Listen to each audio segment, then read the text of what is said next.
the next question, which is, for whichever Irish pensions are qualified in the view of the US, are you restricted on what investments can be in it? For example, ETFs. So essentially, I think many people would be aware who've had this conversation with their advisors before. There's such a thing as a PFIC, a passive foreign investment company, which is basically a rule that was initiated, I think, in the 1980s to essentially, I'm just going to be completely honest, it penalizes US exposed persons who invest in foreign mutual funds. So that was the intent, because what the US domestic financial institutions were complaining about is that Americans were investing overseas and getting tax breaks. So they flipped it on its head, and it's actually you're being penalized when you invest in a foreign mutual fund, regardless of how the mutual fund is disguised. So if you could put it in an insurance wrapper, because some of them, sometimes you look at an insurance policy, but really it's an investment fund. It's tax advantage from a US perspective, and that it gets a PFIC treatment.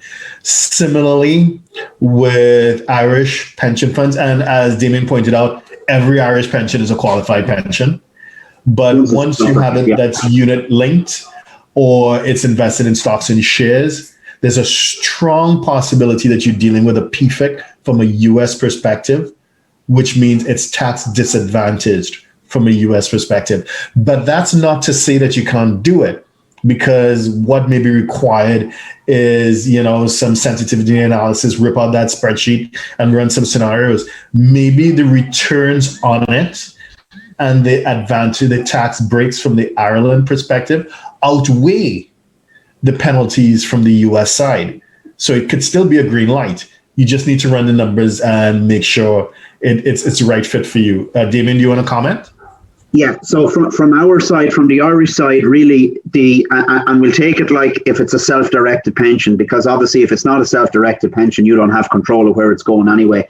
You can really invest in any assets as you see fit, subject to a few exceptions, such as, like, if you can't buy a holiday home for yourself in it, obviously. You can buy property as things stand now. There is talk, and there is I don't know, is it an EU regulation or something that's coming in to try and, they're trying to outlaw property as an investment class to be used in self-administered schemes, but it doesn't look like it's going to happen anytime soon.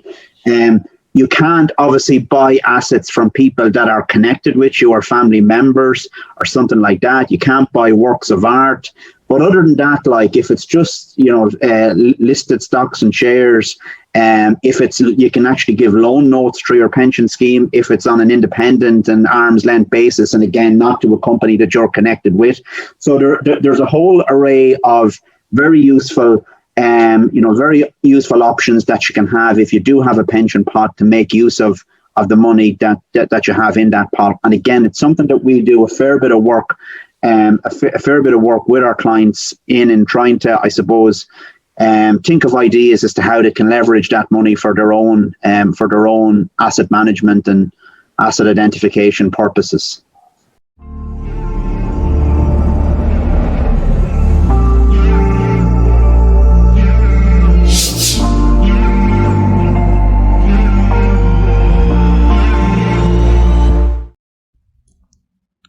Please subscribe, like, share, and comment below.